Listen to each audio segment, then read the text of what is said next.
dia, querido Ibag. Mais uma vez estamos juntos nesse domingo pela manhã. Esperamos que Deus fale muito ao nosso coração com a palavra dele, que possamos ser transformados de dentro para fora, que possamos ser restaurados pelo Senhor e mais do que isso, que Ele nos dê sabedoria, vida da palavra dele, que possamos crescer juntos como igreja no estudo daquela que é a nossa preciosidade, a palavra de Deus. Então eu quero te convidar a começar orando e começar também louvando a Deus. Vamos orar? Senhor, nós te agradecemos por essa manhã, por mais esse domingo, por esse dia maravilhoso que o Senhor fez, e te pedimos, Deus, fala conosco em nome de Jesus, que a tua palavra possa entrar no nosso coração e nos transformar, nos restaurar, e que nós possamos ser seres humanos, discípulos, servos melhores para o Senhor, em nome de Jesus. Amém.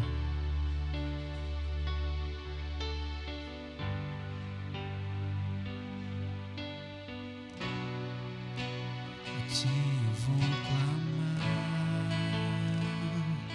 pois tudo vem de ti e tudo está em ti. Por ti vou caminhar, tu és a direção, o sol me guiar. Tudo pode passar, teu amor jamais me deixará. Sempre há de existir nova manhã preparado para mim. A ti clamaremos, Deus.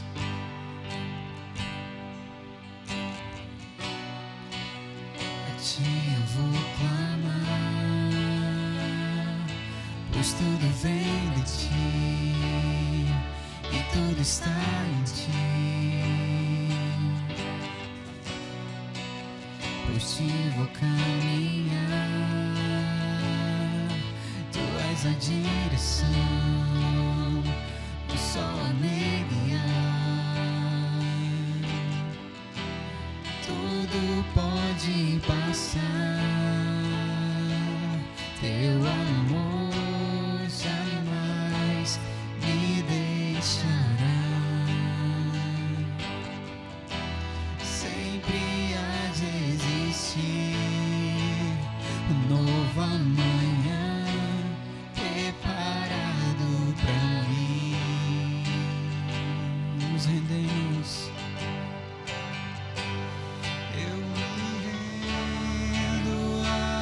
Teus pés, és tudo que eu preciso pra viver. Eu me lanço aos teus braços, onde encontro meu refúgio.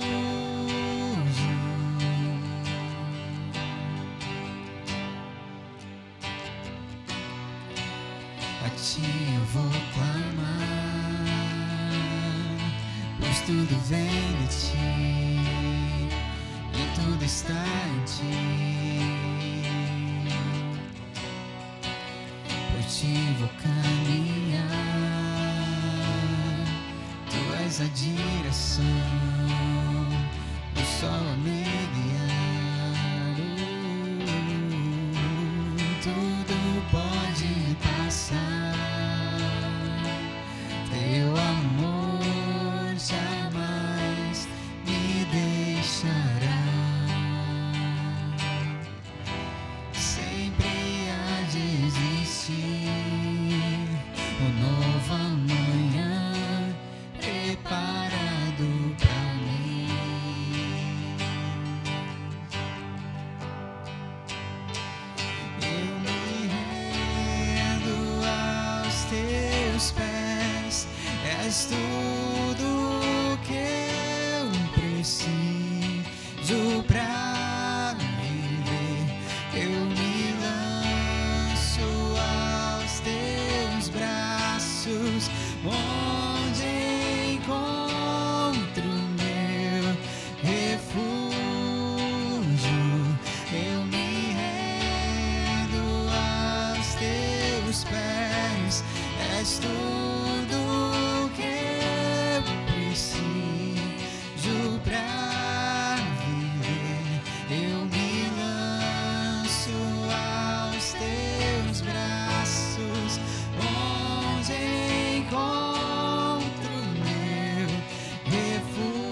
Amém. Nós nos rendemos aos pés de Jesus. E agora eu quero te convidar a se derramar diante dele. Se derramar, dizer que o ama, dizer que ele é precioso, dizer que ele é o nosso Deus. Amém?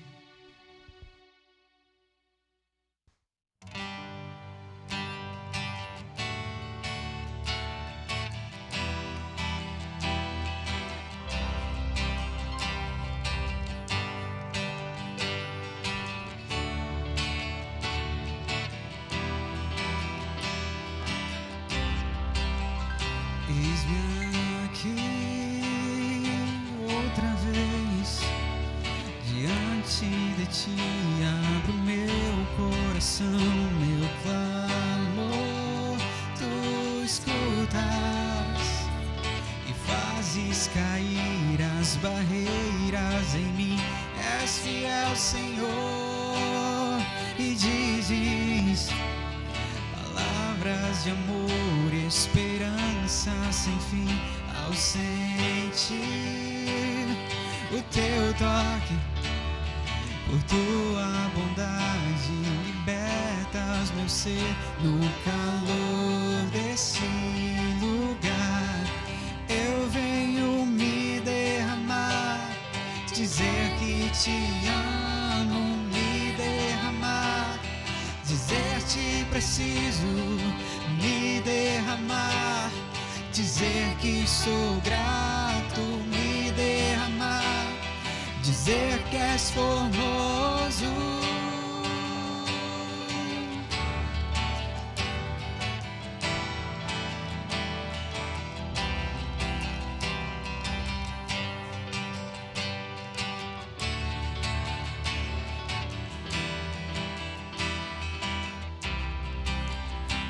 Eis-me aqui outra vez, diante de ti abro meu coração, meu clamor, tu escutas e fazes cair as barreiras em mim. És fiel, Senhor, e dizes palavras de amor, esperança sem fim. Ao sentir o teu toque, por tua bondade libertas meu ser. No calor desse lugar eu venho me derramar, dizer que te amo, me derramar, dizer-te preciso, me derramar, dizer que sou grato, me derramar, dizer que és formoso, dizer que te amo, me derramar, dizer-te preciso, me derramar, dizer que sou grato, me derramar, dizer que és formoso. Aleluia! Louvado seja o nome do Senhor nessa manhã. Olha que a palavra de Deus diz em Isaías 6:8: então ouvi a voz do Senhor conclamando: quem enviarei? Quem irá por nós? Eu respondi: eis-me aqui, envia-me. Que você possa estar tomando posse nesta manhã do que Deus está conclamando, e você possa entender e ir em encontro da palavra de Deus. Que Deus te abençoe. Oremos. Senhor Jesus, muito obrigado, Pai. Muito obrigado porque o Senhor nos convocou, nos convidou com a sua doce voz. Muito obrigado, Pai, que a sua palavra nunca volta vazia, Pai, e faz um efeito tão gostoso nos nossos corações, que nós temos a certeza que o amanhã a Ti pertence, porque o Senhor é formoso, o Senhor é tão bom, Pai, que tira nossas dores, tira nossas culpas, Senhor Deus, tira nossas preocupações. Por isso que estamos aqui. Eis-me aqui, envia-me. No calor desse lugar, Pai, queremos nos derramar, que o Senhor possa estar falando aos nossos corações, que o Senhor possa estar acalmando nossas tribulações, porque teu é o reino, o poder e a glória para todo sempre. Amém? Tome posse nessa manhã, que Deus te abençoe. Calor desse lugar, eu venho me derramar, dizer que te amo, me derramar, dizer-te preciso, me derramar, dizer que sou grato, me derramar, dizer que és formoso, me derramar, dizer que te amo, me derramar, dizer-te preciso, me derramar, dizer que sou grato, me derramar, dizer que és formoso. Mais uma vez, bom dia!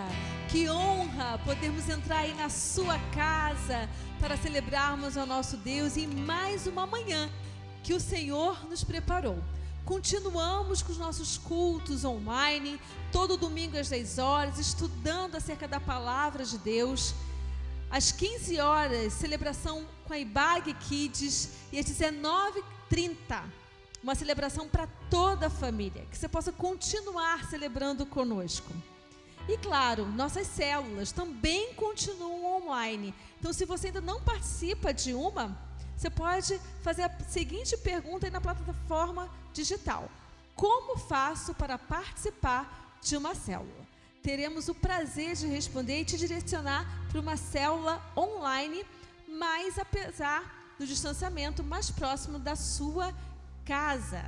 Meu querido, Isaías 40 diz que o Senhor é quem renova as nossas forças. Então aguente firme, porque esse tempo de distanciamento irá passar e o tempo de se abraçar irá chegar. E que Deus nos abençoe.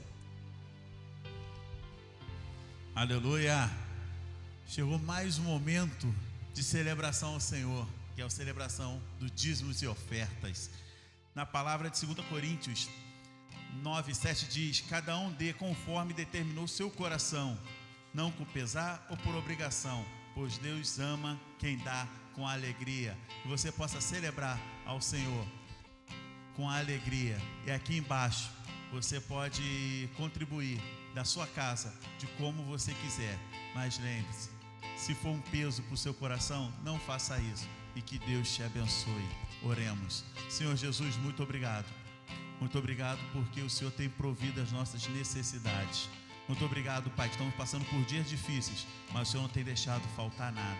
Obrigado porque o Senhor é o Deus da nossa provisão, é o Deus que supre todas as nossas necessidades. Te louvamos e consagramos, bendizendo o seu nome, no nome de Jesus. Amém. Deus te abençoe. Eu tenho um Deus que não vai deixar essa luta me matar, o desespero me tomar. Por mais pressão que seja a situação, o controle ainda está na palma de suas mãos. Eu tenho um Deus que não vai deixar essa luta me matar, o desespero me tomar. Por mais pressão que seja a situação, o controle ainda está na palma de suas mãos. O choro dura uma noite, mas a alegria ela vem pela manhã. Eu creio. O choro dura uma noite, mas a alegria ela vem pela manhã. Eu creio. Ainda que a figueira não floresça, que não haja fruto na vide, e o produto da oliveira me dá, todavia eu me alegrarei, todavia eu me alegrarei, todavia eu me alegrarei.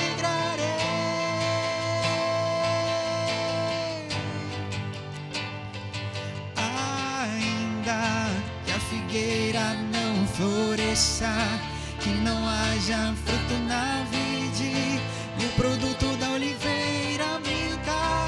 Todavia eu me alegrarei, todavia eu me alegrarei, todavia eu me alegrarei.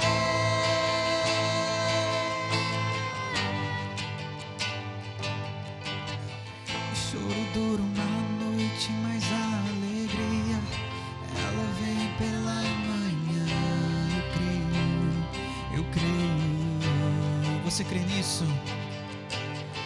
O choro dura uma noite, mas a alegria, ela vem pela manhã.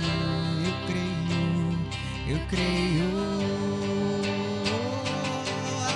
Ainda que a figueira não floresça, que não haja fruto na vide, e o produto da oliveira minta, todavia eu me alegrarei, todavia eu me alegrarei, todavia eu me alegrarei.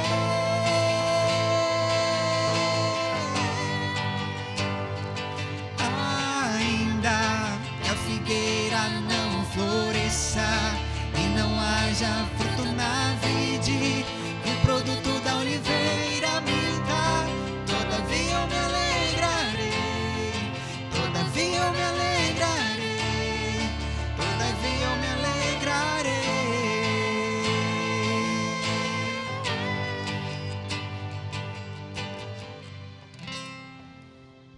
Amém.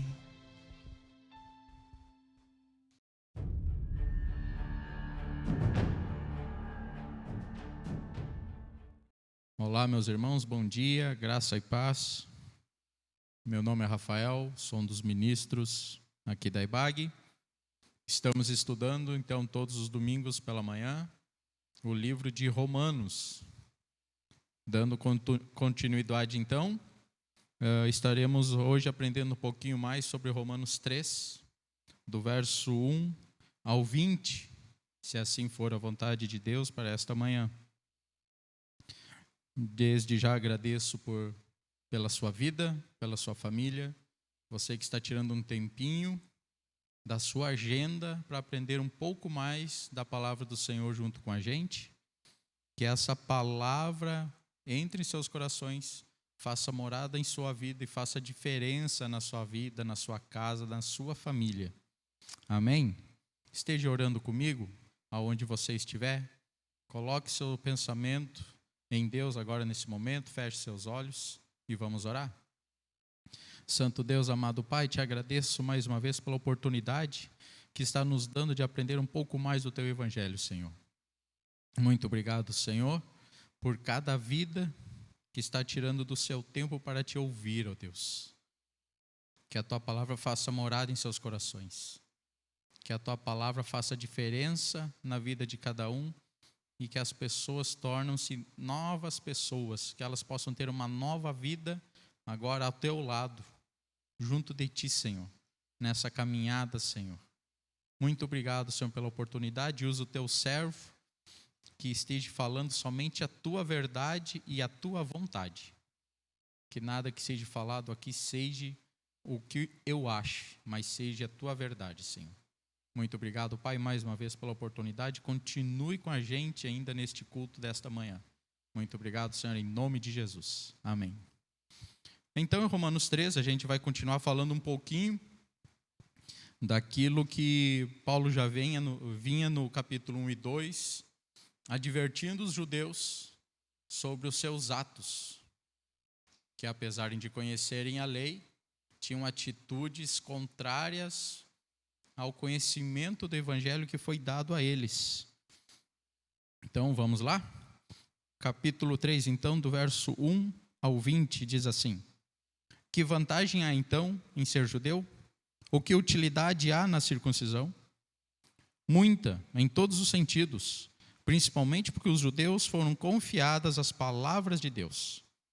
Que importa se alguns deles foram infiéis? A sua infidelidade anulará a fidelidade de Deus? De maneira nenhuma. Seja Deus verdadeiro e todo homem mentiroso, como está escrito: para que sejas justificado nas tuas palavras e prevaleças quando fores julgado. Mas se a nossa injustiça ressalta de maneira ainda mais clara a justiça de Deus, que diremos? Que Deus é injusto por aplicar a sua ira? Estou usando o argumento humano. Claro que não. Se fosse assim, como Deus iria julgar o mundo? Alguém pode alegar ainda, se a minha mentira ressalta a veracidade de Deus, aumentando assim a sua glória, por que sou condenado como pecador? Por que não dizer como alguns caluniosamente afirmam que dizemos, façam o mal para que nos venha o bem? A condenação dos tais é merecida. Ninguém é justo. Agora o verso 9. Que concluiremos então? Estamos em posição de vantagem? Não. Já demonstramos que tanto judeus quanto gentios estão debaixo do pecado. Como está escrito, não há nenhum justo, nenhum sequer. Não há ninguém que entenda, ninguém que busque a Deus. Todos se desviaram, tornaram-se juntamente inúteis. Não há ninguém que faça o bem, não há nenhum sequer. Suas gargantas são um túmulo aberto, com suas línguas enganam. Veneno de serpentes está em seus lábios. Suas bocas estão cheias de maldição e amargura. Seus pés são ágeis para derramar sangue. Ruína e desgraça marcam seus caminhos, e não conhecem o caminho da paz. Aos seus olhos é inútil temer a Deus. Sabemos que tudo o que a lei diz, o diz àqueles que estão debaixo dela, para que toda a boca se cale e todo mundo esteja sob o juízo de Deus.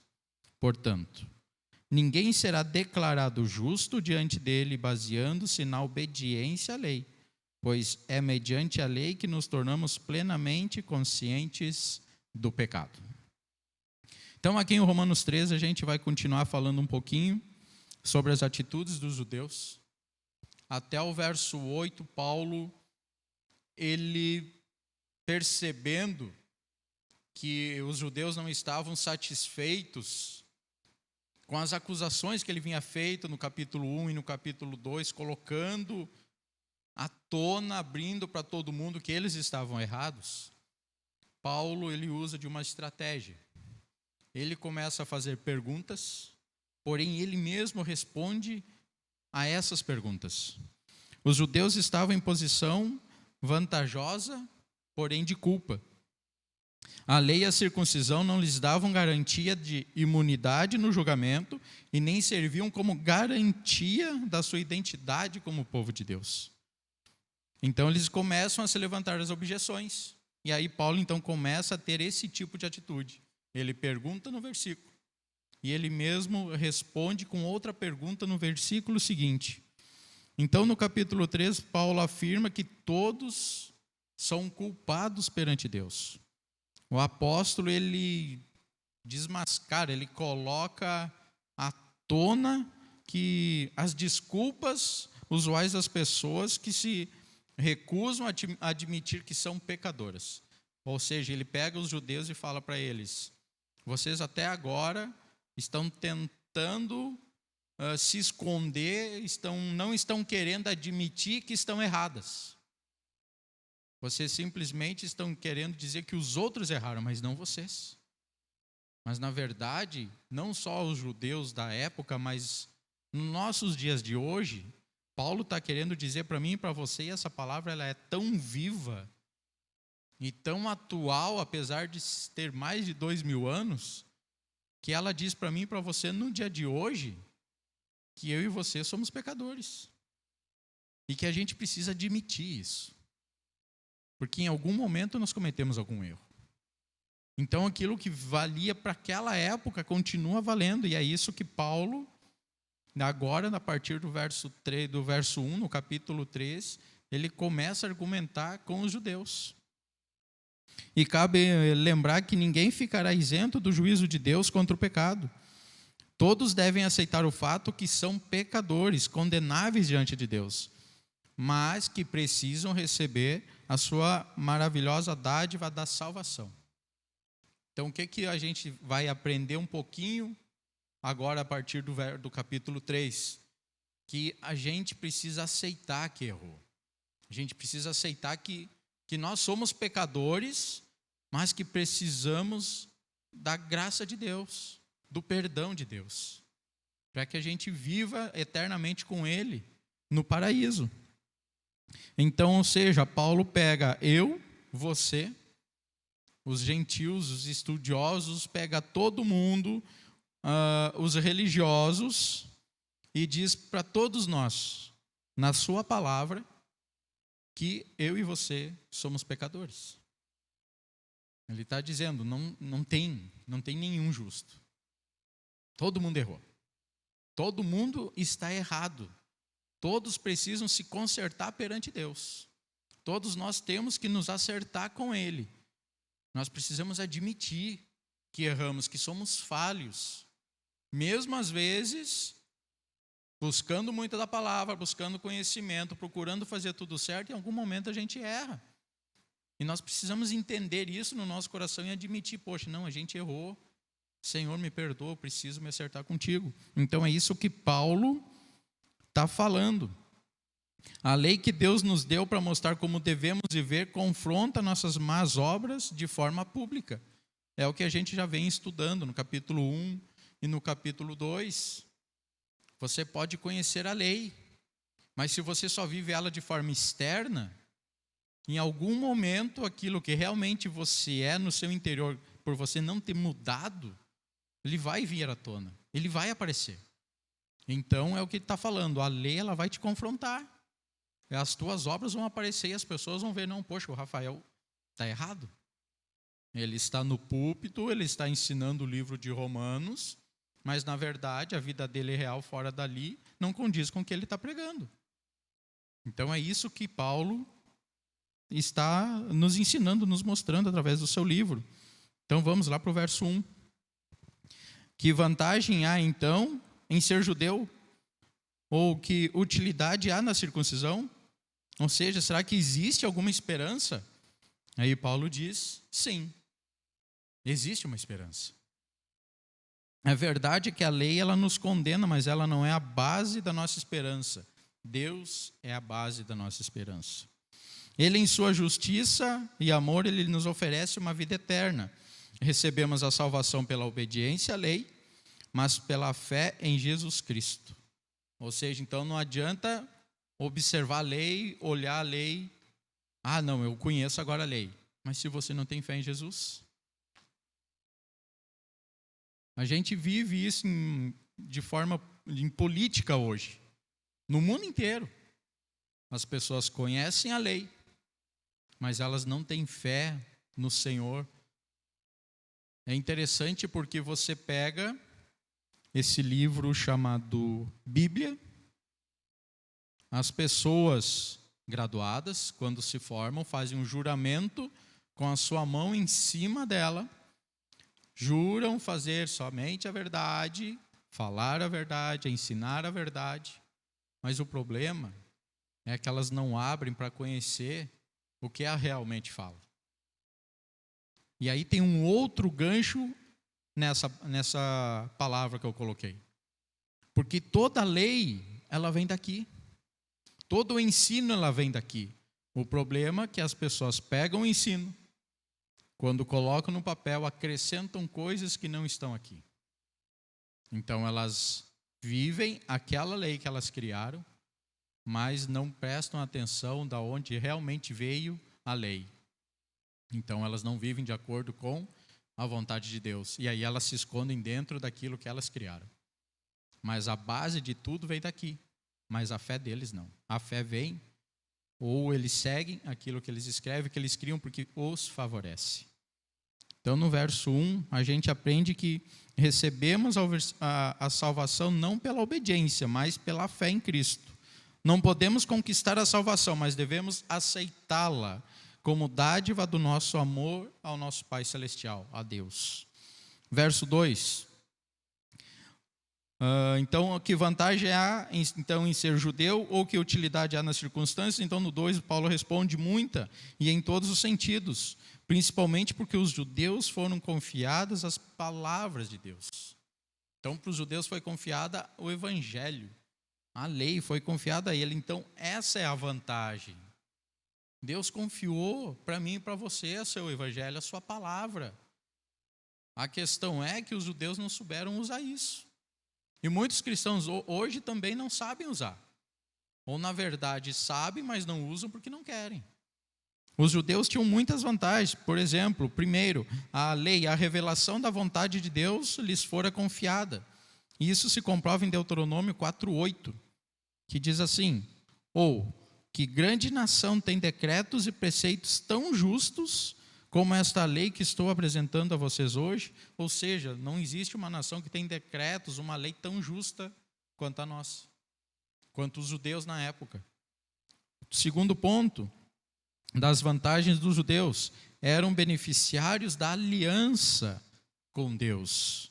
Êxodo 19, 3-6, diz assim: logo Moisés subiu o monte para encontrar-se com Deus, e o Senhor o chamou do monte, dizendo: diga o seguinte aos descendentes de Jacó e declare aos israelitas: vocês viram o que fiz ao Egito, como os transportei sobre as asas de águias e os trouxe para junto de mim.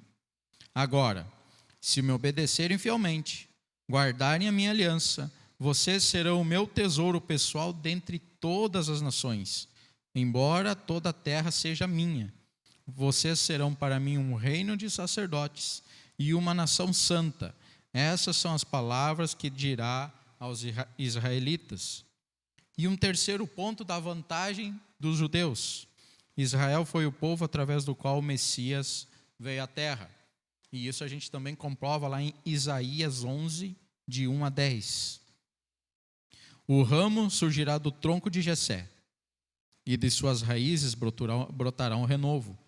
O Espírito do Senhor repousará sobre ele, o Espírito que dá sabedoria, entendimento, o Espírito que traz conselho e poder, o Espírito que dá conhecimento e temor do Senhor. Ele se inspirará no temor do Senhor, não julgará pela aparência, nem decidirá com base no que ouviu, mas com retidão julgará os necessitados, com justiça tomará decisões em favor dos pobres. Com suas palavras, como se fossem um cajado, ferirá a terra. Com o sopro da sua boca matará os ímpios. A retidão será a faixa do seu peito e a fidelidade o seu cinturão. O lobo viverá com o cordeiro, o leopardo se deitará com o bode, o bezerro, o leão e o novilho gordo pastarão juntos, e uma criança os guiará. A vaca se levantará com o urso, seus filhotes se deitarão juntos, e o leão comerá palha como boi. A criancinha brincará perto do esconderijo da cobra. A criança colocará a mão no ninho da víbora. Ninguém fará mal nenhum, nem destruirá coisa alguma em todo meu santo monte, pois a terra se encherá do conhecimento do Senhor como águas correm no mar. Naquele dia, as nações buscarão a raiz de Jessé, que será como a bandeira para os povos, e o seu lugar de descanso será glorioso. Então, até aqui, ali no verso 2, quando fala assim, mas e qual vantagens? Então, o judeu tinha muita vantagem, eles receberam a lei. Deus fez uma aliança com eles. Foi através do povo deles que veio o Messias, que veio Jesus. Imagina a vantagem. Será que precisava uma vantagem maior que essa? Será que precisa de uma vantagem melhor que essa para o povo cristão hoje acordar e começar a viver de verdade o Evangelho e parar de viver de ações para se aparecer, para querer fazer seu nome, para dizer que estão fazendo alguma coisa? É isso que Paulo está falando no capítulo 3. Ei, gente, Deus, chega. Vocês tiveram todas as vantagens. E ainda vocês se questionam qual a vantagem de ser um judeu? Qual a vantagem de receber a lei? Então Paulo, ele questiona os judeus, é isso. Porque esses privilégios não faziam melhores do que os outros povos. Na verdade, o que acontece? Quando o povo judeu recebeu esse privilégio, eles passaram a ser responsáveis para viver de acordo com os mandamentos de Deus. E isso vale para os nós cristãos hoje. Não é somente um privilégio. Glória a Deus, fomos escolhidos para falar do Evangelho de Cristo. Glória a Deus, eu fui escolhido para estar ministrando sobre o livro de Romanos para vocês. Só que esse privilégio, ele tem uma responsabilidade grande. Que não é só eu ensinar você, eu falar para você o que a Escritura ou o livro de Romanos quer nos ensinar. Mas eu preciso viver, eu preciso te ensinar e viver. E é isso que Paulo dizia para os judeus, vocês precisam viver aquilo que Deus ensinou. Essa é a vontade dele, não somente ensine, mas viva. De fato, do que os judeus e a nenhuma nação foi atribuído o privilégio ou honra máxima de serem guardiões do Evangelho de Deus e de toda a sua revelação, que consistia não só em mandamentos, mas também em predições e promessas. O que isso quer dizer? Que não é privilégio de um e não é para uma ou outra pessoa ou denominação ou um país ou estado. O Evangelho é para todo mundo. Ele escolheu pessoas para que essas pessoas levassem o Evangelho a toda criatura. Não é específico, não, eu sou privilegiado, Deus me escolheu, eu sou um dos líderes da IBAG e eu estou ensinando sobre o livro de Romanos, e isso é uma coisa, para mim, é um privilégio meu, eu fui escolhido por Deus para fazer isso. E mais ninguém. Não é assim. Se eu for escolhido hoje para fazer isso, é a missão que foi dada para mim te ensinar. Mas é para você pegar esse ensinamento do livro de Romanos de agora e ensinar outros. Talvez no próximo domingo, na continuação do livro de Romanos, vai aparecer outros líderes aqui ensinando. Mas é uma missão que foi dada para todo mundo fazer. Não é específico para alguém, ou para uma igreja, ou para uma nação. O problema em tudo isso é que os judeus pensavam que possuir o conhecimento dos evangelhos era privilégio e não responsabilidade. É um pouco do que eu estou falando. O povo judeu não entendeu que o fato deles terem sido privilegiados em serem escolhidos para aprender o evangelho os tiraria das responsabilidades. Eles achavam, não, agora nós aprendemos, o evangelho veio para o nosso povo, Deus escolheu o nosso povo, então nós somos melhores que vocês. E pronto. E para eles acabou assim. Mas eles esqueceram que privilégio implica em dever, em honrar o que você aprendeu e o compromisso que foi feito com aquele que te ensinou, que é passar o ensinamento para os outros, que é ter uma responsabilidade perante as outras pessoas porque você tem um conhecimento. Então você precisa ensinar. Você precisa ensinar que as pessoas andem dentro desse caminho, andem dentro dessa linha. Se Deus pediu para que você ensine as pessoas a andarem sempre pelo lado direito, ensine a andar pelo lado direito.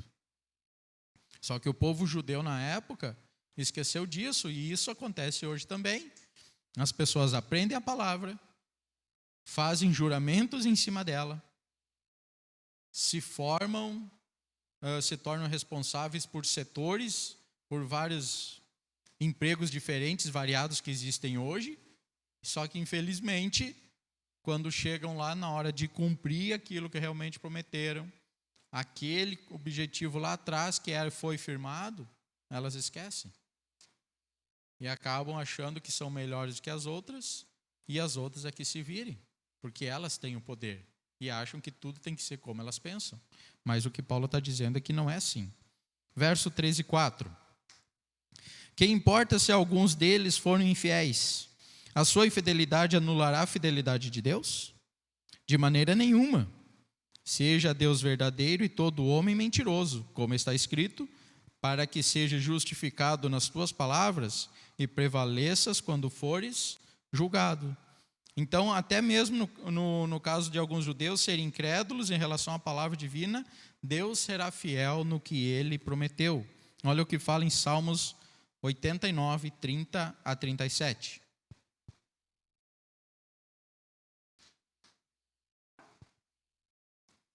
Se os seus filhos abandonarem a minha lei e não seguirem as minhas ordenanças, se violarem os meus decretos e deixarem de obedecer os meus mandamentos, com a vara castigarei o seu pecado e a sua iniquidade com açoites. Mas não afastarei dele o meu amor, jamais desistirei da minha fidelidade.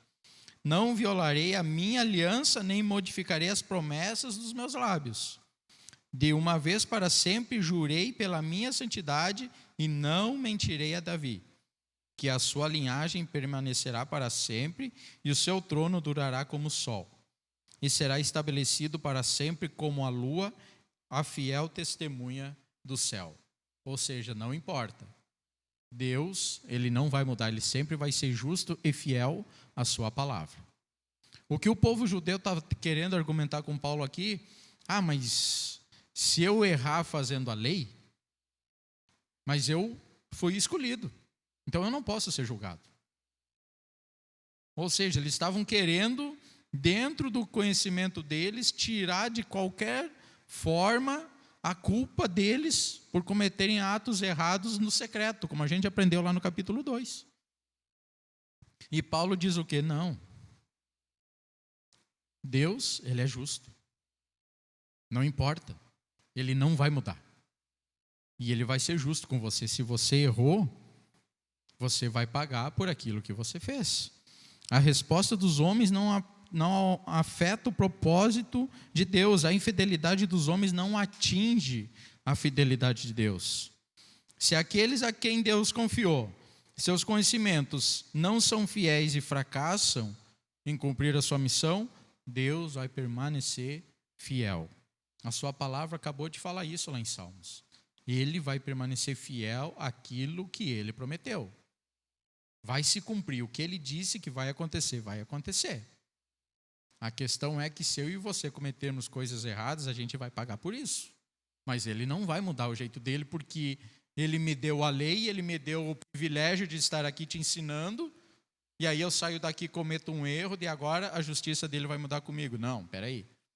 Eu chamei o Rafael para levar a mensagem, ele ensinou, tirou do seu tempo para estudar, ensinou a minha palavra, então agora esse erro que ele cometeu, eu vou deixar assim. Não, eu não vou julgar ele é meu servo, ele é um escolhido. Não, ele não precisa se preocupar. Não, na verdade isso não vai acontecer. Ele vai continuar sendo justo. Os meus atos não modificam a justiça de Deus. Eu posso ter sido escolhido, mas se eu errei, eu vou pagar pelos erros que eu cometi. A infidelidade do povo de Deus não anula a fidelidade de Deus. Ou seja, a nossa infidelidade, ela não sabota a fidelidade divina. Não importa o que você fazer, você vai pagar pelos teus erros. Deus te ensinou você a andar por um caminho, te deu as orientações. No nosso caso, como cristão, o evangelho. Então a gente deve seguir isso. Se a gente não seguir, ele não vai mudar por isso. Ele continua sendo fiel e justo à sua palavra. Verso 5. Mas se a nossa injustiça ressalta de maneira ainda mais clara a justiça de Deus, que diremos? Que Deus é injusto por aplicar a sua ira? E aí, aqui tem um parênteses na minha Bíblia, talvez esteja na tua também. Estou usando o argumento humano. Então, Paulo está usando o argumento humano aqui para tentar explicar ao povo judeu sobre as suas atitudes. Então, se a nossa injustiça ressalta de maneira ainda mais clara a justiça de Deus, que diremos? Que Deus é injusto por aplicar sua ira? O que eles estavam tentando falar aqui? Não, eu estou cometendo erro, mas é porque eu estou errando que a justiça de Deus está aparecendo. Então, eu não preciso ser julgado. Porque eu estou fazendo com que a glória de Deus apareça. Se eu roubar de alguém, é errado. Mas porque eu roubei, Deus vai mostrar a sua justiça. E aí as pessoas vão conhecer Deus. Então o povo judeu tenta se esconder atrás de coisas porque eles estavam cometendo erros. É como a gente fala da lei hoje. Se os políticos, magistrados, que juraram em cima da palavra de Deus, não cumprirem o que está aqui, é a mesma coisa que fala o verso 5. Eu estou fazendo errado aqui, mas... é porque eu estou fazendo errado porque o povo está conhecendo a lei. Olha que legal. Então não tem problema de eu errar. O povo está conhecendo a lei porque eu estou errando. Então assim está bom. Mas na verdade não. Deus não julga assim. Se você errou, você vai pagar. Algumas pessoas acreditam que não precisam se preocupar com o pecado, porque perdoar é a função de Deus. Então ela não precisa perdoar. Ele é tão bondoso que não vai nos julgar. Não, eu estou errando, mas porque daí agora aparece a justiça de Deus. Então ele não vai me julgar, porque é por meu erro que ele aparece. O pecado não é tão ruim, pois nos ensina lições valiosas. E aí tem gente que se esconde atrás disso. Não, eu errei, mas eu aprendi. Então eu posso continuar errando. Porque cada vez que eu erro, eu aprendo mais. Então não tem problema se eu roubar, se eu mentir, se eu caluniar alguém, se eu mentir no meu trabalho para crescer, se eu fazer algum colega meu ficar desempregado, se eu causar tumulto em famílias, relacionamentos, se eu acabar com tudo isso, não tem problema. Porque eu estou aprendendo muita coisa com isso. Eu estou aprendendo que eu não devo fazer mais. Então eu não faço desse jeito, eu não faço mais. Agora eu vou fazer do outro. Porque daí eu vou aprender outra coisa. Então tem pessoas que se escondem assim, em cima dos seus erros, achando que estão aprendendo. E essa é a desculpa. Só que isso está condenando você. Quanto mais você faz coisas erradas e se coloca atrás de uma desculpa dizendo que está aprendendo, você mais distante está ficando de Deus. Precisamos estar em contato com a cultura que nos rodeia. Como assim? Não, eu moro na cidade de Cachoeirinha e aqui tem uma cultura. Então tudo que eu faço de errado é porque a cultura da cidade faz. Então eu tenho que estar no meio deles. Se eu não fazer errado, eu não consigo viver aqui. Então esse é outro ponto que as pessoas escondem. Não, eu estou fazendo errado porque a cultura aqui faz errado, então eu tenho que entrar no ritmo. E aí então eu posso errar, mas na verdade não. Se você é um servo de Cristo, foi escolhido por Deus para levar o evangelho de Deus, você, aonde você chega, você precisa fazer a diferença. Você precisa mostrar para as pessoas que elas estão erradas e precisam se converter dos seus maus caminhos e voltarem para o Senhor. Esse é o nosso papel. Esse é o seu papel como cristão. Não é entrar no meio e continuar errado, fazendo errado, como as outras pessoas fazem, mas é mostrar para as pessoas que elas estão erradas e que elas podem se redimir desses erros e serem bem vistas pelo Pai que nos criou. Esse é o nosso papel. Mas tinha judeus na época, e tem hoje pessoas que se escondem nisso, no meio dos outros. Não, eu preciso andar como eles, porque senão eu não faço parte do grupinho. Eu falei no domingo passado, no capítulo 2, não busque ou não se preocupe com os aplausos das pessoas do mundo, mas se preocupe com a aprovação de Deus na sua vida. Se as pessoas do mundo não querem andar próximos de você, porque acham você um cristão muito certinho, tenha em mente uma coisa: Deus está feliz contigo. Se afaste dessas pessoas. Se você teve a oportunidade de ensinar o evangelho e elas não quiseram, não é você que vai mudar. Você fez a sua parte. Agora não é mais contigo. E com certeza Deus vai colocar pessoas tão especiais, servas, seguidoras do seu evangelho do teu lado, que estarão com você em qualquer momento da sua vida. E é isso que a palavra que Paulo tenta nos ensinar no seu livro. Não se misture com pessoas que te afastam de Deus, mas esteja próximo de pessoas que te aproximam de Deus. Não importa quantas desculpas inventemos, os pecadores terão de dar conta a Deus por seus pecados. Então, a partir do ponto de vista, aqui no verso 5 ainda, que Paulo pergunta: se a nossa injustiça for causa da justiça de Deus, que diremos? Porventura será Deus injusto, trazendo ira sobre nós? Então Paulo explica que essa é uma pergunta absurda, sem nexo.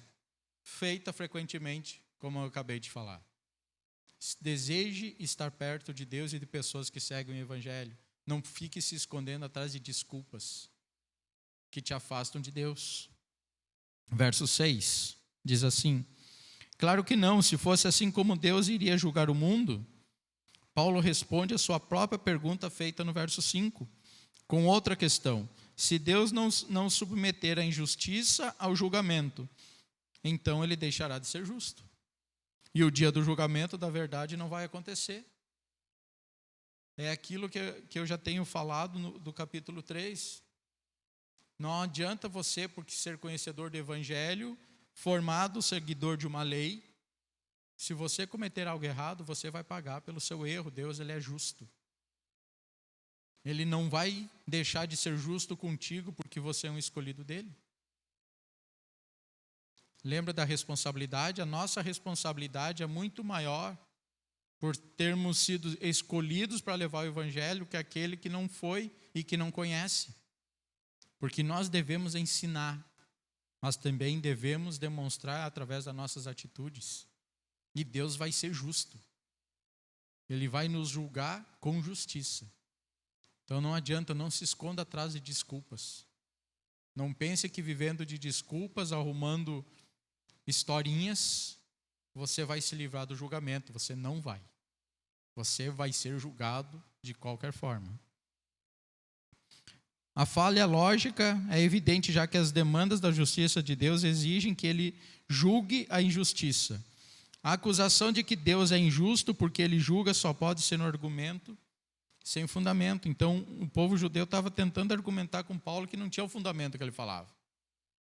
Eles estavam tentando argumentar com ele que não, peraí, a gente foi escolhido. Ele fez uma aliança com a gente. O filho dele veio através do nosso povo.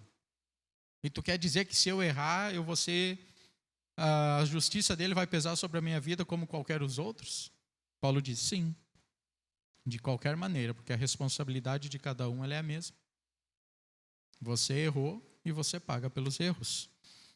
Recapitulando então, para comprovar isso, lá do capítulo 1, do 18 ao 32, Deus julgará os gentios do mau uso que fizeram do conhecimento que receberam.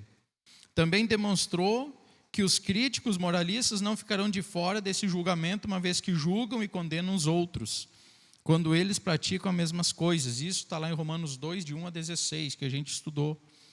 E de 2, 17 a 29, Paulo derruba aquela falsa confiança dos judeus que se vangloriavam na lei e na circuncisão.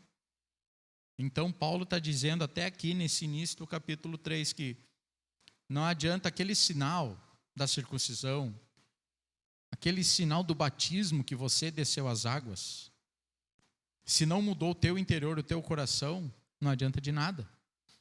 Não adianta você ter jurado em cima da palavra de Deus, ter estudado muito, mas se o teu coração não mudou.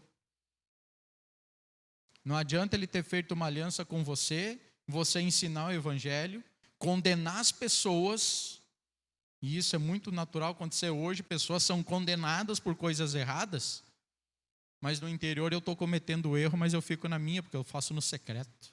Ninguém sabe. Mas lembre da palavra de Deus, lá em Salmos, Deus onisciente, onipresente, onipotente, Ele está em todo lugar o tempo todo e conhece o teu pensamento. Você vai ser julgado por isso, porque de Deus você não esconde nada. Então Paulo, mais uma vez, fala para os judeus e relembra eles: ei, vocês estão errados. Estes também não escaparão do juízo divino. O fato, porém, de que o pecado humano ocasiona a manifestação da justiça divina, não isenta o homem da culpa, nem torna injusta a ira de Deus. É o que eu já falei. Não é porque eu ensino o Evangelho eu posso errar. Não, não pode. Isso não importa. A justiça de Deus, ela é a mesma. A mesma ira de Deus que caiu sobre os gentios, sobre os críticos moralistas, também vai alcançar os presunçosos. Porventura, será Deus injusto, então, por aplicar a sua ira? Paulo nos diz que está falando do ponto de vista humano, como estava na palavra. Então ele replica que de maneira nenhuma. Certo que não, se o Senhor não trouxer o castigo da ira, como Deus vai julgar o mundo? O fato de que a justiça divina brilha contra as trevas no cenário de injustiça do homem nada tem a ver com a justiça do Senhor no juízo e na condenação que é de vir. Ou seja, você vai pagar pelos teus erros. E isso não tem a ver com aquela condenação no dia do juízo final. Você vai ser condenado porque você está fazendo agora, transgredindo a lei. Você vai ter um momento da sua condenação. Deus tem que julgar e punir porque Ele é um ser santo. E sendo santo, Ele sabe lidar com todas essas situações. Então não tem esse negócio. Não, eu errei, Senhor. Eu sou teu servo, eu falo do teu evangelho, eu ensino, então deixa para lá. Não. O julgamento ele vai vir para mim e para você. Verso 7. Alguém pode alegar ainda, se a minha mentira ressalta a veracidade de Deus, aumentando assim a sua glória, por que sou condenado como pecador? Aí então é o ponto que eu já falei, que a gente falou no verso 5, que não adianta, não é porque eu conheço o evangelho, que eu posso fazer alguma coisa errada ali, porque é porque eu estou errando, porque a glória de Deus está aparecendo. É porque eu errei que a glória e o poder de Jesus e a justiça dele está vindo sobre as pessoas. Então, ou seja, não tem problema de eu errar, porque é porque eu erro que a justiça de Deus aparece. Então não se esconda através disso, não cometa erros. Procure fazer sempre o que é certo, ande no caminho de Deus.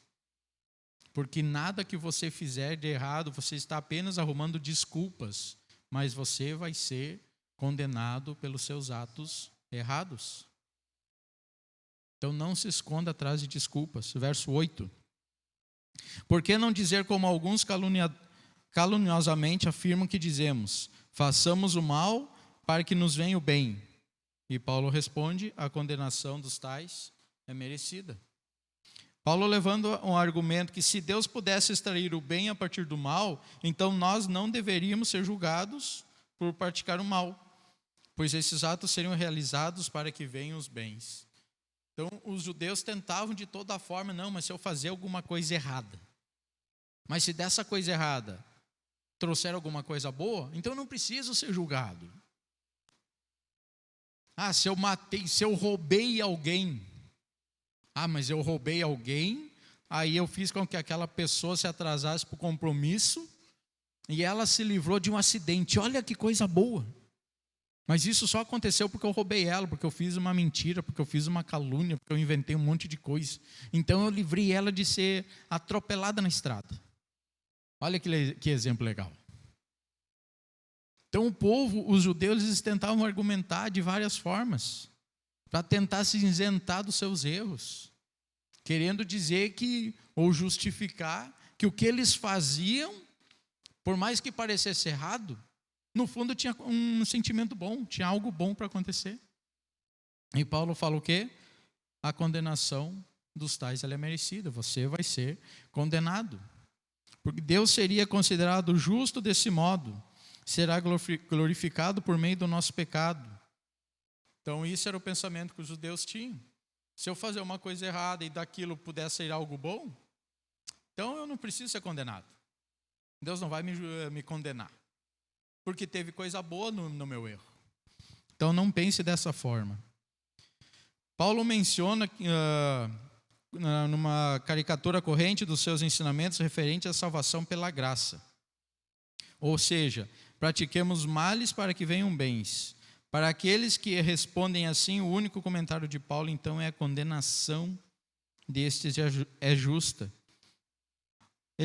Ele não precisa nada disso, sendo Deus na presença do pecado, demonstrará quem Ele é. Ou seja, Deus não precisa que a gente faça coisas erradas para ver se sai coisas boas. Deus não precisa que a gente faça isso. Mas como é muito mais glorioso ver quem Ele é na esfera eterna da comunhão, do que no batimento de sua presença, no banimento de sua presença. Ou seja, outro ponto aqui do verso 8. Deus não precisa que a gente faça coisas erradas, mesmo que delas possa sair algo bom, para que a sua graça apareça. simples fato da gente existir, acordar todo dia de manhã, já é algo glorioso de agradecer a Deus pelo dom da vida. O simples fato de Deus nos dar o sustento, nos dar uma família, nos curar de doenças, já é um fato para demonstrar o amor de Deus. Estamos vivendo um momento difícil, muitas perdas sim, muitos amigos doentes, mas muitas pessoas sendo curadas. Muitas pessoas se convertendo ao Evangelho, aceitando ouvir a mensagem de Cristo. E isso é bom. Por mais que para algumas famílias nesse momento seja difícil ouvir isso, mas é bom, porque você está vendo o amor de Deus presente nas vidas das pessoas, dentro dos lares. Situação essa que, se não fosse uma pandemia, até mesmo cristãos que sempre estão dentro da igreja estariam apenas de corpo presente. Porque, na verdade, estariam vivendo como os judeus. Entrariam na igreja, ouviriam o evangelho, sairiam de dentro da porta para fora e o evangelho fosse se apagado da sua mente. Mas por causa dessa pandemia, as pessoas têm se entregado mais ao amor de Deus. Têm buscado mais a direção de Deus para suas vidas e para suas famílias. Então, aqui no verso 8, Paulo, ele argumenta e ele mesmo responde às perguntas antes mesmo dos judeus fazerem, porque ele sabia a intenção deles, que era tentar arrumar uma brecha para que se escapassem do julgamento de Deus. Então, do verso 1 ao 8, Paulo fala para eles, não tem jeito, não importa o que vocês fazem. Todas as desculpas que vocês buscarem, que vocês tentarem buscar para encobrir os seus erros, de nada vai adiantar. Porque vocês serão julgados de qualquer maneira, porque Deus ele é justo. E aí a gente entra então, agora no verso 9, onde daqui para frente Paulo fala que não existe nenhum justo sequer. Então vamos ao verso 9. Que concluiremos então? Estamos em posição de vantagem? Não. Já demonstramos que tanto judeus quanto gentios estão debaixo do pecado. A questão, somos nós mais excelentes e semelhantes à pergunta lá do verso 1. Qualquer outra coisa que possamos nos agarrar pode nos proteger? Ou seja, o que ele está dizendo aqui? Qualquer coisa que a gente faça pode nos livrar da condenação? E a resposta é não. Nada que a gente possa fazer nos livra da condenação. A gente já errou, nós somos pecadores. Já está decretado isso. Somos pecadores e destituídos estamos da glória de Deus, ponto. O que a gente precisa aprender a partir de agora é como mudar o cenário do nosso futuro. A gente precisa entender que até aqui a gente errou. Agora a gente precisa aprender o que a gente precisa fazer para mudar isso. Todos os seres humanos, sem exceção, estão sob o domínio da lei e do pecado. O gentio pecou contra a luz da natureza, da consciência, e o judeu desafiou a lei que lhe foi revelada. Os judeus têm muitas vantagens em relação aos gentios, quando se olha para os privilégios da responsabilidade. É o que a gente falou desde o início. Eles tiveram a lei para eles. Deus fez uma aliança com eles. Messias veio através do seu povo. Então, eles têm todas essas vantagens em relação aos gentios. Eu e você, como cristãos, temos essas vantagens sobre os ímpios. Mas não significa que somos melhores do que eles. Deus, mas nenhuma vantagem quando se olha para o seu julgamento, pois Deus não os tratará com favoritismo. Não importa. Ter todas as vantagens, se a gente não viver o Evangelho. Nós seremos julgados como os ímpios serão julgados. Da mesma forma, quando cometemos o erro, tendo o conhecimento. Verso 10. Como está escrito, não há nenhum justo, nenhum sequer. Paulo se refere a Salmos, não há nenhum justo, nenhum sequer, não há quem faça o bem, a não sequer um. Isso significa que ninguém é inocente. Todas as pessoas são valiosas aos olhos de Deus, porque Deus nos criou à sua imagem e nos ama. Mas ninguém é suficiente bom diante de Deus. Embora sejamos valiosos, cedemos ao pecado. Mas Deus, por intermédio do seu Filho Jesus Cristo, redimiu-nos e nos ofereceu uma oportunidade de perdão. Mas aí a gente precisa aceitar que somos pecadores para começar a nos arrepender. Seguindo também, Paulo usa alguns textos do Antigo Testamento para mostrar a humanidade que é pecadora e inaceitável perante Deus. Olha o que fala Salmos 5:9. Nos lábios deles não há palavra confiável, suas mentes só tramam destruição. Suas gargantas são um túmulo aberto, com suas línguas enganam inutilmente. Olha o que fala Salmos 36:1. Há no meu íntimo um oráculo a respeito da maldade do ímpio. Aos seus olhos é inútil temer a Deus. Salmos 53:1. Diz o tolo em seu coração: Deus não existe. Corromperam-se e cometeram injustiças detestáveis. Não há ninguém que faça o bem. O que a gente aprende com isso? Alguma vez você já se analisou da seguinte maneira: não sou tão mal assim? Você já se fez essa pergunta? Ou você já parou, olhou para você mesmo na frente do espelho e disse assim: acho que eu sou uma pessoa boa. Acho que eu não tenho feito nada de tão errado assim. Você em alguma vez já mentiu? Você em algum momento já ofendeu os sentimentos de alguém com sua palavra, com sua voz? Você se ira com aquelas pessoas que discordam daquilo que você pensa? Em seus pensamentos e palavras, como todo mundo é culpado perante Deus? Você já julgou as outras pessoas? Você em algum momento da sua vida já fez isso? Você já disse, olhou para uma pessoa e disse: essa ali é pecadora. Mas você voltou a pergunta para você: mas e eu, sou pecador? Devemos lembrar que somos, aos olhos do Senhor, pecadores perdidos. Então não devemos negar que somos, mas devemos permitir que essa carência nos leve para Deus. Nós devemos aceitar que somos pecadores. Nós devemos olhar para a nossa vida, olhar o nosso histórico, fazer um check-up da nossa vida.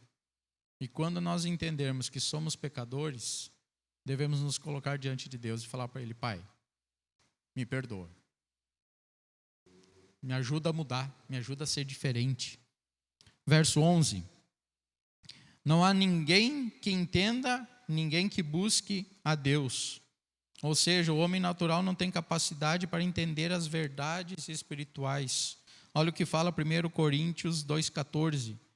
Quem não tem o Espírito não aceita as coisas que vêm do Espírito de Deus, pois eles são loucura e não é capaz de entendê-las, porque elas são discernidas espiritualmente. Então, se você não tem intimidade com o Senhor, comunhão com o Senhor, você não vai entender as coisas espirituais que Deus quer nos ensinar. Quando você não busca seguir a Deus, as coisas não parecem ter sentido para você. Por que eu vou seguir um Deus? Isso é loucura, seguir um evangelho. Mas para que isso não seja loucura, você precisa ter intimidade com Ele. Como se tem intimidade com Deus? Lendo a sua palavra, buscando em Deus sabedoria. A mente do pecador tornou-se obscurecida por compreender as coisas espirituais. O diabo cegou o entendimento dos incrédulos. Mediante a graça, o homem consegue grandes avanços na ciência, faz grandes coisas de forma profissional, mas espiritualmente vive imerso numa escuridão espiritual. Ou seja, cientistas estudando, buscando fórmulas novas, medicamentos novos, a engenharia sempre melhorando, sempre se aprimorando, crescendo, o mundo crescendo tecnologicamente, mas muitas dessas pessoas com tanto conhecimento que Deus os deu para que elas tivessem esse conhecimento, para que fossem trazer o bem à humanidade, infelizmente a sua vida espiritual ela é morta, porque elas não têm intimidade com o Senhor, com aquele que deu a inteligência para o ser humano. Verso 12. Todos se desviaram, tornaram-se juntamente inúteis, não há ninguém que faça o bem, não há nenhum sequer. Ou seja, todos se extraviaram. se desviaram para longe do caminho de Deus. São todos inúteis, ou seja, sem utilidade para Deus e seus bons propósitos. Não há quem faça o bem, apartados de Deus. Falta às pessoas a verdadeira bondade e benignidade. Ainda que algumas delas achem com cordialidade e amor em seus atos, no final das contas são destituídos de qualquer valor por não serem provenientes de um coração que reconhece a Deus como Senhor e Salvador. Ou seja, podem até fazer uma coisa boa, mas lá no fundo não tem o amor verdadeiro de Deus. Então aquela atitude boa daqui a pouco vai ser mais para que ela se apareça, para que as pessoas comecem a falar dela, mas não do amor de Cristo. Porque as pessoas vão ver o sentimento dessa pessoa. É mais em se aparecer do que realmente demonstrar amor. Os homens fazem dos cultos de adoração a Deus lugar de idolatria para as pessoas. Abandonaram o verdadeiro Deus para se prostrar a falsos ídolos. Então aqui é um outro ponto desse verso 12 que a gente aprende. As pessoas fazem das igrejas um local para que elas elas cresçam, elas proclamem o nome delas. Elas venham se elas aparecerem mais do que o evangelho de Cristo. Elas chamam pessoas para a igreja para fazerem festas, para arrecadarem fundos, dinheiro. E as igrejas vão crescendo. Mas se você olhar no fundo, o evangelho de Cristo, ele não cresce junto. Porque o verdadeiro motivo não é ensinar a palavra. É elas aparecerem. É elas terem se autoproclamarem pessoas do evangelho. Então, o verso 12, ele também nos ensina isso. Não viva desse jeito. A gente aprendeu também no capítulo 2. Busque seguir pessoas que você conhece a sua vida e que elas realmente demonstram o que elas ensinam. Que elas realmente são verdadeiras servas de Cristo. E não apenas pessoas que querem ajuntar pessoas, multidões. Mas que do evangelho, elas estão bem distantes porque elas não ensinam o verdadeiro evangelho de Cristo. Verso 13. Sua garganta são um túmulo aberto, com suas línguas enganam. Veneno de serpentes está em seus lábios. Para mostrar a total depravação da humanidade, Paulo cita passagens dos Salmos, que descreve o mal que pode vir da garganta, da língua, dos lábios, da boca das pessoas. O coração é comparado a um sepulcro, onde foi enterrada a semente da morte. A garganta revela em seu interior a corrupção, a decadência espiritual. Os lábios estão cheios de peçonha, de aspidez. A raça humana é fonte de veneno mortal. As pessoas se abusam do poder que têm para fazer mal a outras pessoas. É isso que Paulo está falando no verso 13. Elas se apoderam da palavra, do conhecimento, da oportunidade que tiveram de poder conhecer mais, estudar mais, se tornarem grandes líderes, independente de área de atuação. Só que elas fazem disso o quê? Elas matam as pessoas. Matam de forma espiritual. Matam o emocional das pessoas. Porque elas abusam do poder que têm. E aí, em vez de trazer o bem pelo conhecimento que lhes foi dado, não, elas pegam o bem para elas. E o resto, que se vire. O pecado afetou de tal maneira o ser humano que um dos seus maiores distintivos, e a comunicação tornou-se um veneno mortal.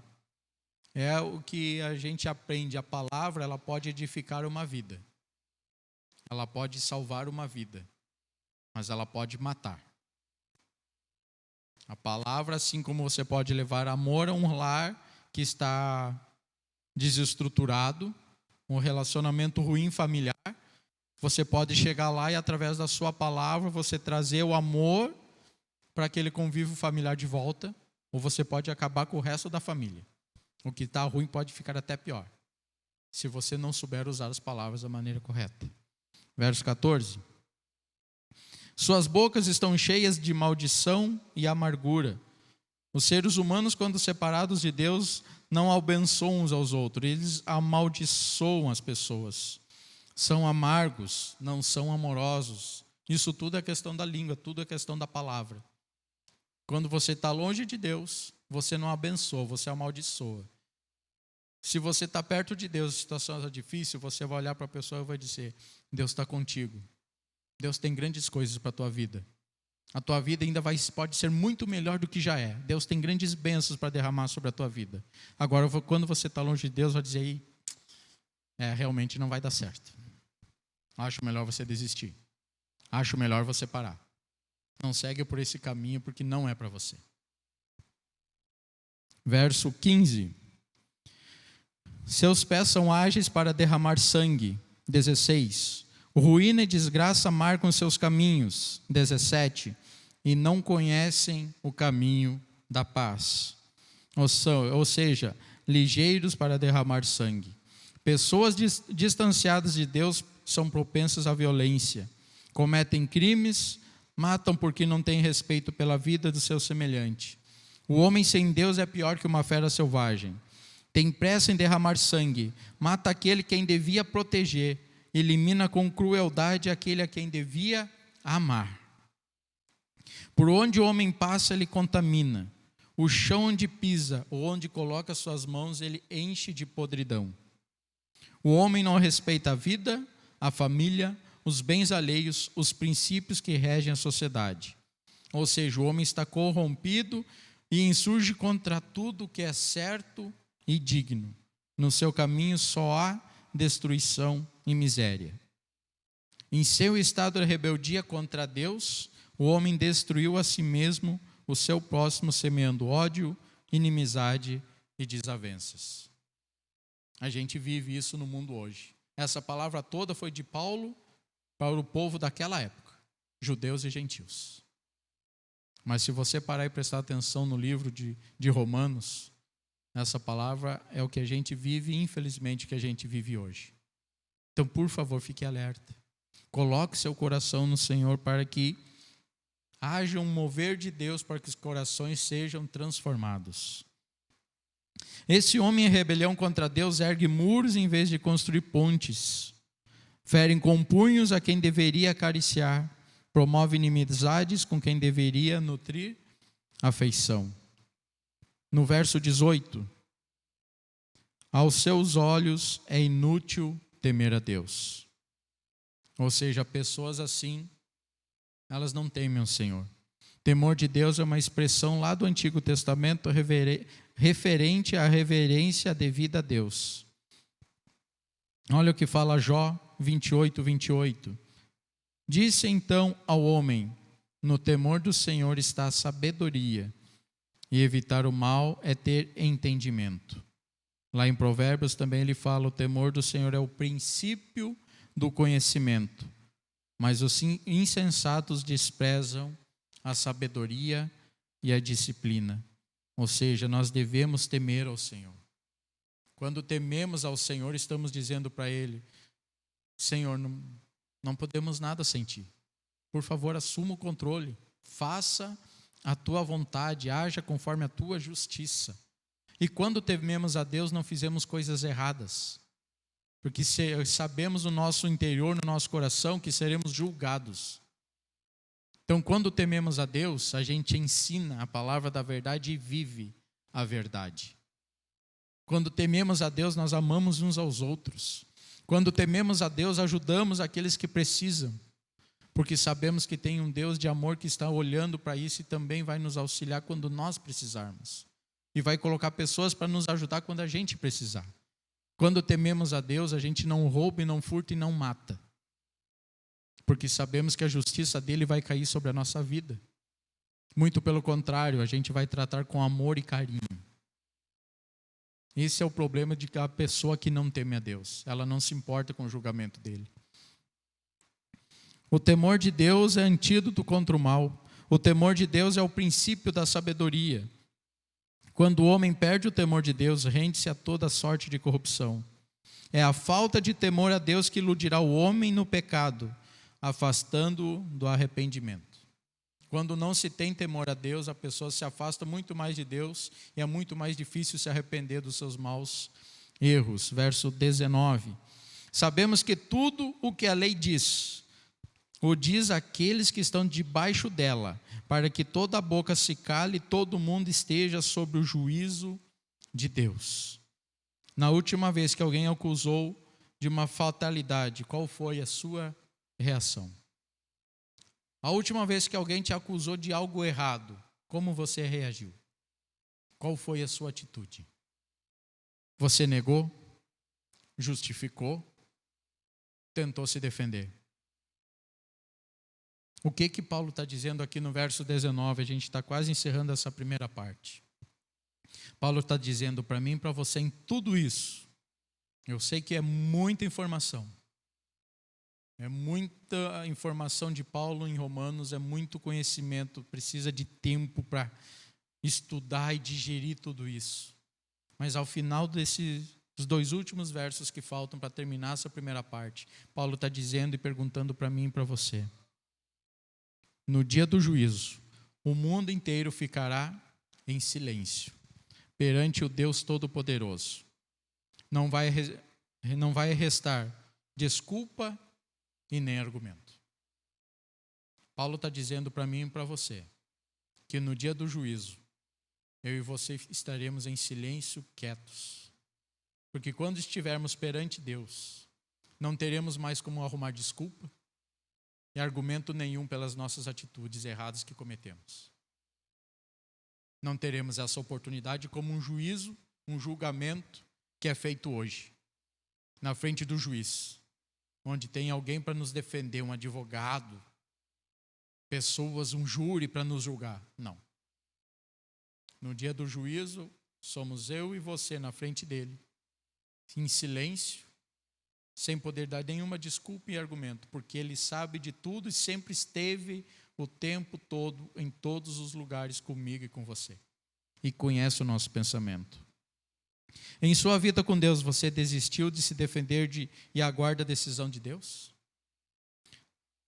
Se você já fez, boas novas para você. Se algum momento na sua vida, até o dia de hoje, você já tentou se defender, se falar com Deus, Senhor, me perdoa porque eu errei. Se você em algum momento já fez isso, Paulo vai nos dar uma palavra boa para você. Assim como ele já me deu quando eu estava estudando, ele tem uma palavra, uma mensagem para você. Nós sabemos que tudo que a lei diz, esta sentença é uma alusão aos versículos 10 a 18. Todo mundo, sejam judeus ou gentios, todo ser humano é condenável diante de Deus. O réu ouvirá sua sentença mudo, sem nenhuma palavra em sua própria defesa. Sua causa é indefensável, sua culpa é notória, sua condenação é justa. Verso 20. Portanto, ninguém será declarado justo diante dele, baseando-se na obediência à lei, pois é mediante a lei que nos tornamos plenamente conscientes do pecado. Ou seja, a palavra significa ser declarado íntegro. Ninguém será declarado íntegro fazendo o que Deus requer na lei. A lei é como um espelho. Ela aponta a sujeira, mas ela não remove a sujeira. A lei ela pode ser vista como um farol. Ele te mostra um obstáculo no caminho. Você está andando de carro à noite, o teu farol do carro está ligado. Por causa desse farol ligado, a iluminação dele vai te mostrar um obstáculo no caminho. Mas o farol, essa luz, não vai tirar o obstáculo. É você que precisa parar o carro, descer do carro, ir até lá e tirar o obstáculo. O que Paulo está dizendo para mim e você no verso 20 é que você pode conhecer a lei, mas se você não agir, nada vai adiantar. Paulo está dizendo para mim e para você no final dessa primeira parte que nós temos uma chance de mudar a nossa história, de mudar o nosso futuro e da nossa família, mas depende de mim e de você. A lei exige que o homem ame a Deus. Olha o que fala em Mateus 22, 37 a 40. Respondeu Jesus: ame o Senhor, o seu Deus, de todo o seu coração, e de toda a sua alma, e de todo o seu entendimento. Este é o primeiro e maior mandamento. E o segundo é semelhante a ele. Amem o seu próximo como a si mesmo. Destes 2 mandamentos depende toda a lei e os profetas. O homem está condenado por Deus, não só por causa do que fez, do que diz e faz, mas por causa do seu estado de pecado. Então, até aqui Paulo disse, para mim e para você, até o verso 20, que todos pecamos e destituídos estamos da glória de Deus, mas que há uma esperança. Há um caminho de retorno a Deus. Há uma maneira de você mudar essa história. Como a gente acabou de ler em Mateus. Ame o Senhor, o seu Deus, de todo o seu coração. Volte-se para Deus. Entregue o seu caminho ao Senhor. Confie nele. Entregue a sua vida. Olhe para tudo o que você fez até hoje. Não fique se escondendo atrás de desculpas, de historinhas. Não, mas é porque aquilo que eu fiz era errado, mas acabou se tornando em bem para outra pessoa. Ei, para. Tudo isso até aqui. Entregue o teu caminho ao Senhor de verdade. Se arrependa dos seus maus caminhos. Permita que Jesus faça morada no seu coração e permita que Ele mude a tua história. Se arrependa. Admita que você é um pecador e que necessita da glória de Deus. Admita que você cometeu erros no passado e que agora você quer se acertar com Ele. Peça perdão ao Senhor, conserte a sua vida. Pare de andar no pecado. Pare de andar com erro. Pare de andar com o coração magoado, triste por um erro que cometeu. Se acerte com o Senhor nesse dia. Entregue o seu caminho ao Senhor. Confie nele. E o mais Ele fará. Assim diz a sua palavra. Creia na sua palavra. Creia em Deus. Creia que Ele pode mudar a sua história, a sua família, a sua vida. Que o seu dia seja abençoado.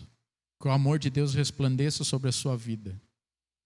Que a paz de Deus, que excede todo entendimento, faça morada no seu coração. Querido Deus e amado Pai, muito obrigado por mais uma manhã. Muito obrigado por mais uma oportunidade de aprendermos a Tua palavra. Faça morada nos corações dos meus irmãos, que cada um possa Te aceitar e se entregar as suas vidas a Ti. Que cada um conserte os seus erros do passado, se tiveram, e não tiveram oportunidade ainda, que isso seja feita hoje. Que todos possam entregar a sua vida no Teu altar. E que possam ter uma nova história começando a partir de hoje nas suas vidas. Muito obrigado, Pai, em nome do Teu amado Filho Jesus. Amém. Fique com Deus, fique em paz e que Deus os abençoe.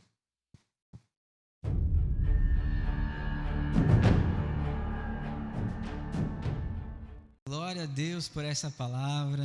Glória a Deus porque nós podemos ser ministrados dessa maneira. Que Deus continue nos abençoando. Eu quero te convidar a encerrarmos esse momento louvando a Deus mais uma vez, exaltando o seu nome. Nosso Deus é poderoso.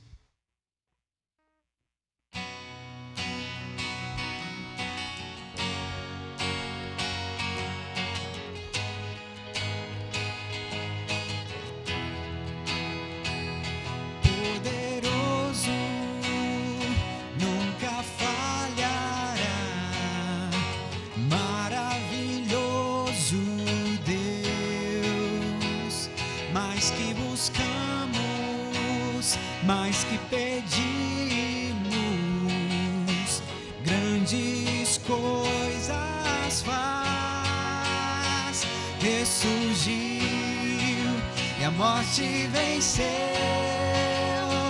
Nosso Deus é poderoso.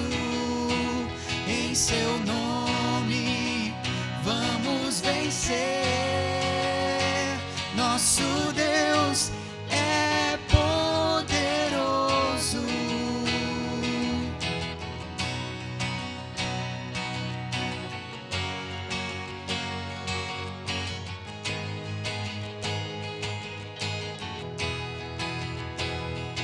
Deus conosco, sempre perto está, dando a solução.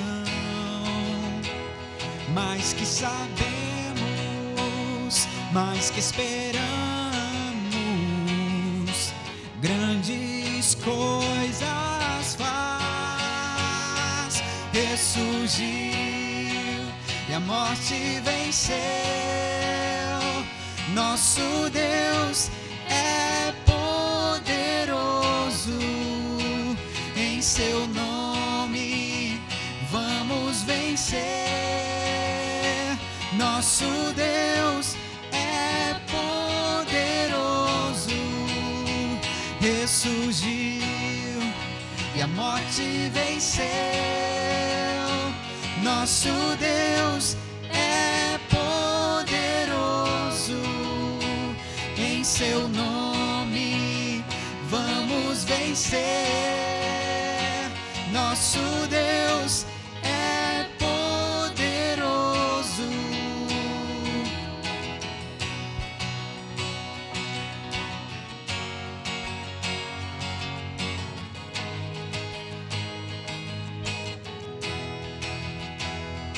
Deus conosco nos conduzirá, jamais nos deixará, jamais nos deixará. Deus por nós quer nos abraçar, Ele nunca falhará, Ele nunca falhará. Ressurgiu e a morte venceu. Nosso Deus é poderoso. Em seu nome vamos vencer. Nosso Deus é poderoso. Ressurgiu e a morte venceu. Nosso Deus é poderoso. Em seu nome vamos vencer. Nosso Deus é poderoso. Nosso Deus é poderoso. Nosso Deus é poderoso.